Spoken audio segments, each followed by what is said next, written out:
శ్రీ గురుభ్యో నమః. ప్రాక్ పశ్చిమములు అనే గ్రంథములోని అంశాలను చెప్పుకుంటూ ఉన్నాము. అందులో భాగంగా ఫ్రాన్సు దేశ యాత్ర అనే అధ్యాయంలో మనము ఉన్నాము.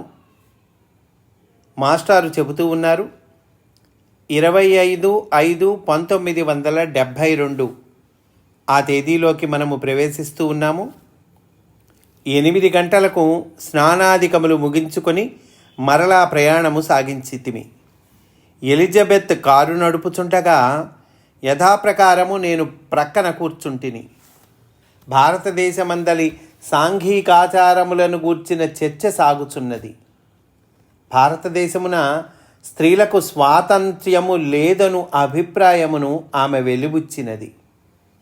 స్వాతంత్ర్యమను పదమునకు భారతీయ సంప్రదాయమున గల అభిప్రాయము వేరు అని నేను చెప్పింది అని మాస్టారు భారతీయ వివాహ వ్యవస్థ గురించి చాలా చక్కగా వివరిస్తూ ఉన్నారండి. ఇవన్నీ కూడా నోట్ చేసుకోవాల్సినటువంటి పాయింట్స్ మాస్టారు చెబుతూ ఉన్నారు. స్వాతంత్ర్యమనగా స్త్రీలు కూడా పొట్టకూటికి ధనార్జనకు ఉపాయములను అవలంబించుట మాత్రమే కాదు, ఇతరులను తమ జీవనోపాధికై ఆశ్రయించి ఉద్యోగములు చేయు ఆవశ్యకత స్త్రీలకు కలుగరాదని భారతీయ సంప్రదాయము. చక్కని సంప్రదాయ సిద్ధమగు భారతీయ కుటుంబమున స్త్రీలకు పురుషులిచ్చునది పూజ్యస్థానము. స్త్రీజాతిపై ఉండవలసిన గౌరవమునకు పవిత్ర భావము ఆవశ్యకము. జాతి దేహారోగ్యమునకు మానసిక సమున్నతికి పురుషుని కన్నా స్త్రీకి కారకత్వము ఎక్కువ. దేహములను కల్పించున్నది స్త్రీ కనుక ఆమె ఎడల కలుగవలసిన భావము, ఆమెకు కలిగించవలసిన స్థానము పరిశుద్ధములై ఉండవలెను. గృహలక్ష్మి అను పదమునకు ఇంటి దేవత అని అర్థము. పరదైవమునకు ధ్యానమూర్తులుగా రూపొందించుకొనిన లక్ష్మి, లలిత, దుర్గా, రాజరాజేశ్వరి మున్నగు దేవతలు భారతీయ పురుషుడు స్త్రీయందు ఆశించిన స్థానమును స్పష్టము చేయును.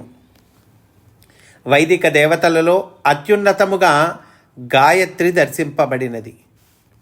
ఆర్ష సంస్కారము గల పురుషుడు 40 సంవత్సరముల వయస్సు నుండి భార్యయందు మాతృత్వమును దర్శించును. సంసారపక్షమైన స్త్రీలు అపర వయస్సున భర్తలను సంతతి వలె పోషింతురు. వారి దృష్టిలో తమ బిడ్డలకును భర్తలకును నడుమ గల అంతరము తరకిపోవును.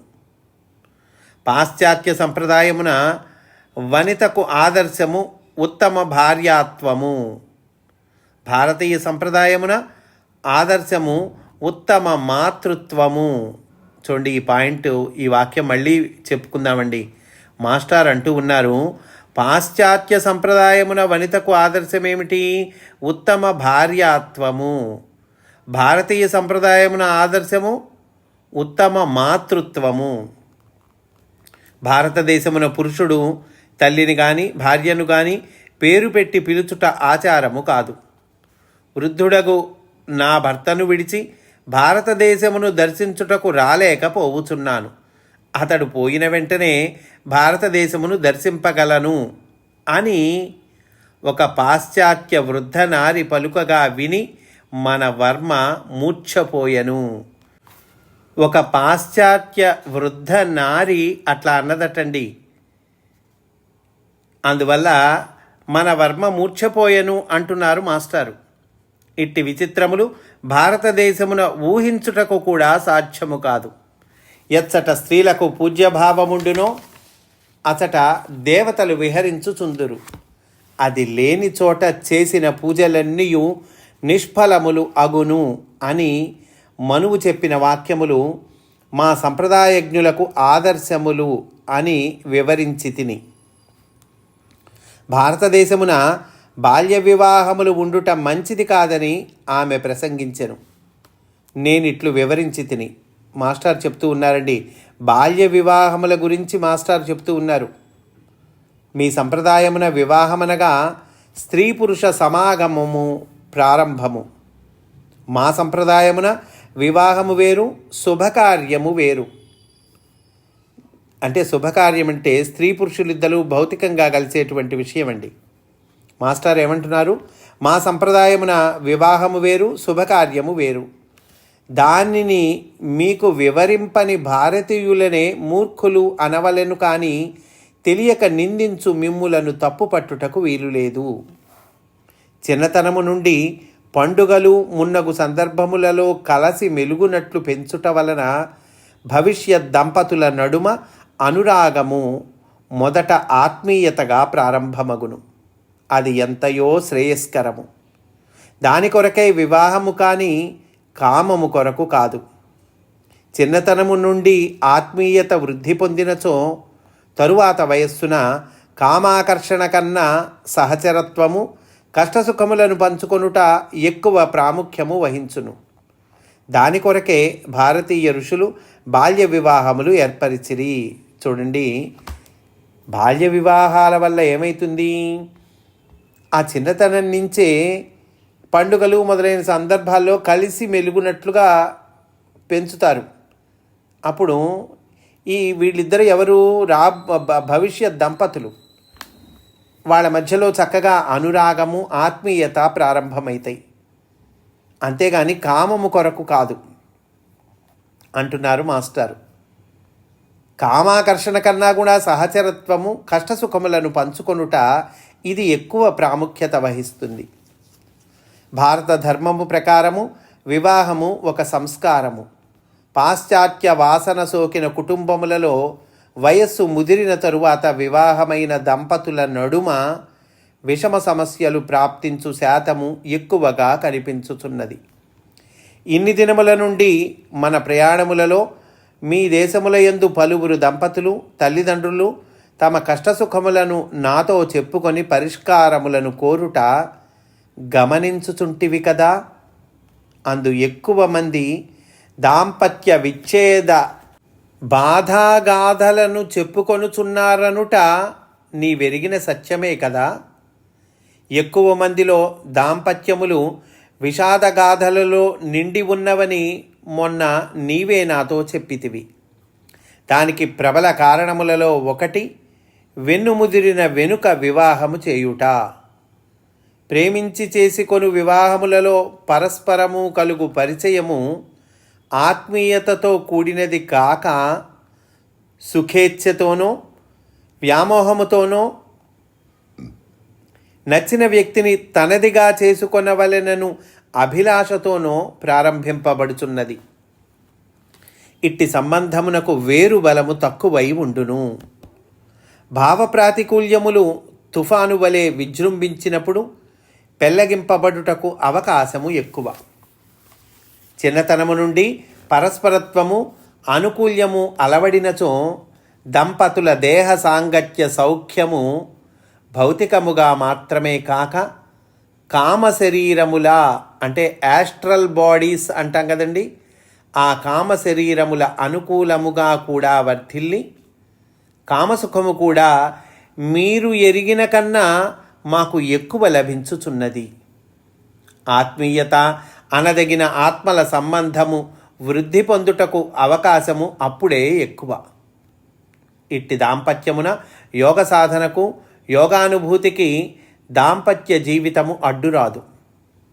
మీ దేశములలో యోగ సాధకులు కఠోర బ్రహ్మచర్యమును అవలంబింపవలసిన ఆవశ్యకతను మీరే దృఢముగా కల్పించుకొని విశ్వసించుచున్నారు కదా. నాకు సంసారమున్నదని విన్నవారిలో ఎంతమంది మీ దేశమున నన్ను యోగిగా అంగీకరించగలరు? దానిని గూర్చి మీ నడుమ చర్చలు, రాద్ధాంతములు నా నిమిత్తముగా తరచూ జరుగుచున్నవని నీవే చెప్పితివి. వివాహము మానసికమైన ఎన్నిక మాత్రమే అయినప్పుడు, సాంఘికమైన ఉత్సవము మాత్రమే అయినప్పుడు, వ్యాపార సరళి అంగీకారము అంటే కాంట్రాక్ట్ మాత్రమే అయినప్పుడు వినియోగమును అనుసరించి ప్రణయ పరిమితి మారుచుండును. అట్టి దాంపత్యము వలన కలిగిన సంతతి జీవలక్షణము, ఆ సంతతి యొక్క జీవలక్షణము కూడా వాణిజ్య ధర్మము ప్రధానముగా గలది అయి ఉండును. తరముల వెంబడి వినియోగ బుద్ధి కల జీవులు ఉద్భవింతురు. అట్లు కాక దాంపత్యము ఆధ్యాత్మిక సమాగమమైనచో ఆధ్యాత్మికులకు మహనీయులు వారి సంతతిగా దిగివచ్చుటకు అంగీకరింతురు. ఆంగ్లేయులలో సాంఘిక మనస్తత్వవేత్తలలో కొమ్ములు తిరిగిన వారు కూడా ఒక చిన్న సత్యమును గుర్తింపలేదు. అది ఏ వివాహము కన్నా శుభకార్యము వేరు అన్న సత్యము. వివాహము కన్నా శుభకార్యము వేరు విషయము అన్న సత్యము. ఈ అజ్ఞానము కారణముగానే ఆంగ్లేయులు తొలుత బాల్య వివాహములను నిరసించిరి. దానిని చూచి మిగిలిన వారును గతానుగతికముగా నిరసించుచు రచనల సాము చేసిరి. ఈ విధముగా వివరణము ఎలిజబెత్ హృదయమునకు సత్యమనిపించుచున్నదని ఆమె అంగీకరించినది. మా సంభాషణలో ఆల్బర్ట్ సెసి ప్రసంగము వచ్చెను. అతడు ఒక సిద్ధపురుషుడని నేను నొక్కి చెప్పి తిని, కానీ ఆమె మాత్రము దానిని అంగీకరింపలేదు. అతనికి కొన్ని లోపములున్నవనియు అతని భార్యయు బిడ్డలును అతనికి సుఖము చేకూర్చక వ్యతిరేకముగా ప్రవర్తించిరనియు ఆమె పలికెను. కుటుంబములోని ఇతర వ్యక్తులు మంచివారు కాకపోవుటకును అతడు సిద్ధపురుషుడగుటకును సంబంధము లేదంటిని. కానీ ఎందులకో ఆమెకు పూర్తిగా నచ్చలేదు అని అంటూ మాస్టారు ఈ అంశాన్ని పూర్తి చేశారండి. తర్వాత స్విట్జర్లాండు యాత్ర అనే అధ్యాయంలోనికి మనము ప్రవేశిస్తాము అని సవినయంగా మనవి చేసుకుంటూ స్వస్తి వాసుదేవ.